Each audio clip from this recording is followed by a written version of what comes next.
Small pantry, but grateful for it. We're doing some creative stuff to make it very efficient, but it's not Martha Stewart, it's practical right now. So fun to see what was in there.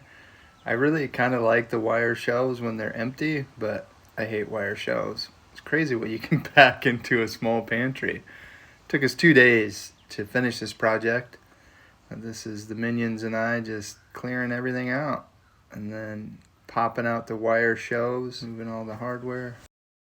You've never taken a wire pin bracket out? This tool is very handy. It's just a screwdriver with a split in it. It's like a little screwdriver pry bar. And you get in here, pull the pin out, just enough that you can grab it with your pliers. Pull that out. Pull this out. So how it works, it goes in the hole like that, and when you push the nail through, it pushes these out, locks it in place. Pretty cool. My 7-in-1 putty knife. I use it just to get the rough down to start. Any paint drips or where I pulled out the pin. Then back to the shop. Here I am cutting the core for the shelves. So I had to do some math because we're making some L shapes to add a little bit more shelving space. And then 2 bigger shelves on the bottom. I don't normally use my table saw to cut width, but it worked out well here. And then we're just going to simply add a couple Craig holes, pocket holes, and attach our L shelf.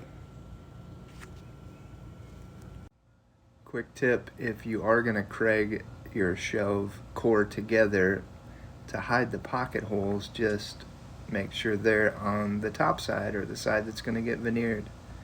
Covers them up, then you don't have to use plugs.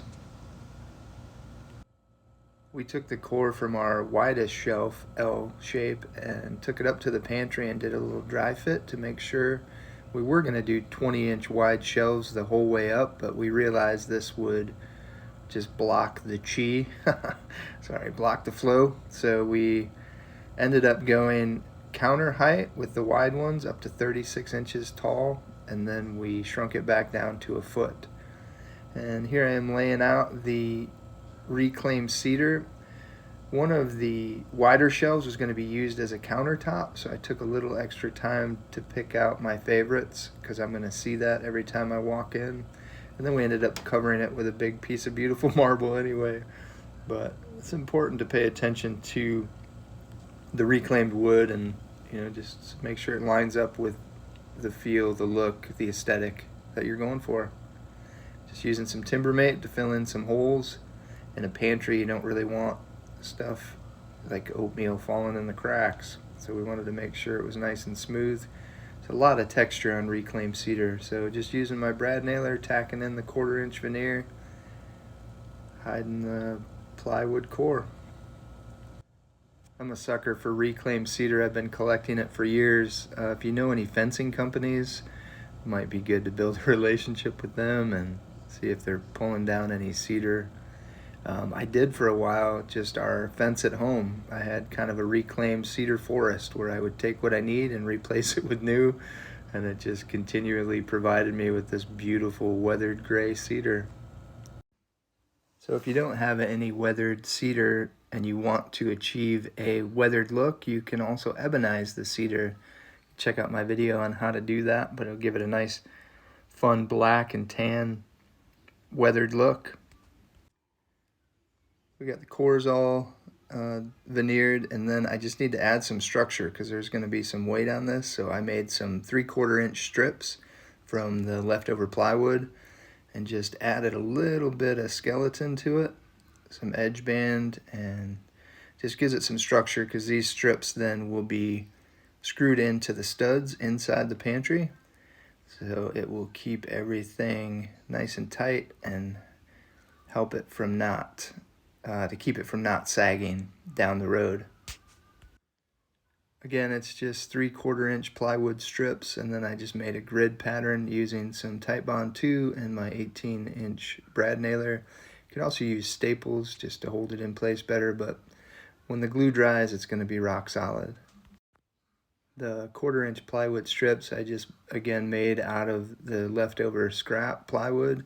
Just set my table saw fence at 3/4 inch and ran through strips and then cut them to length.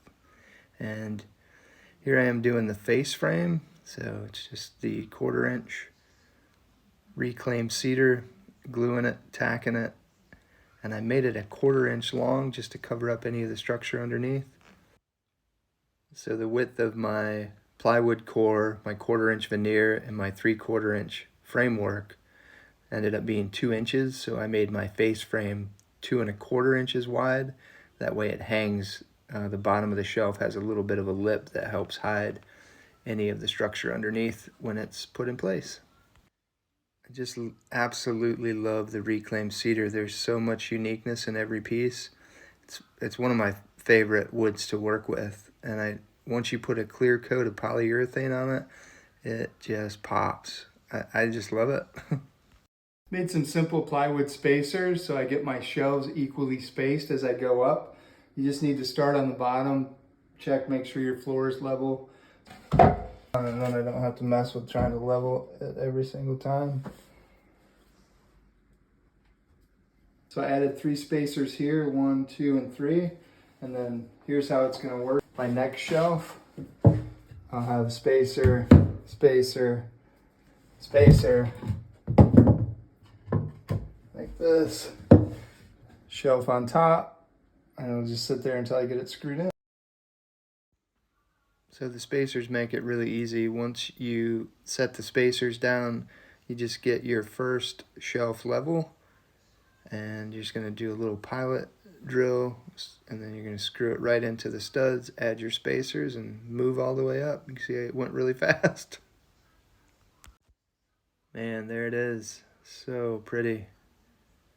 Love all the texture in there. And then here we are filling it, putting some fancy Martha Stewart fun. A little organizing. We're going to take our Cricut and do some labels on the canisters.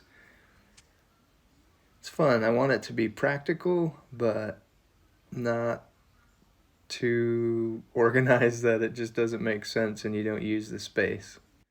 Hey, for those of you who hung in there for 7 minutes, here's a teaser of my cupboard cabinet sliding pantry door. Follow along and subscribe.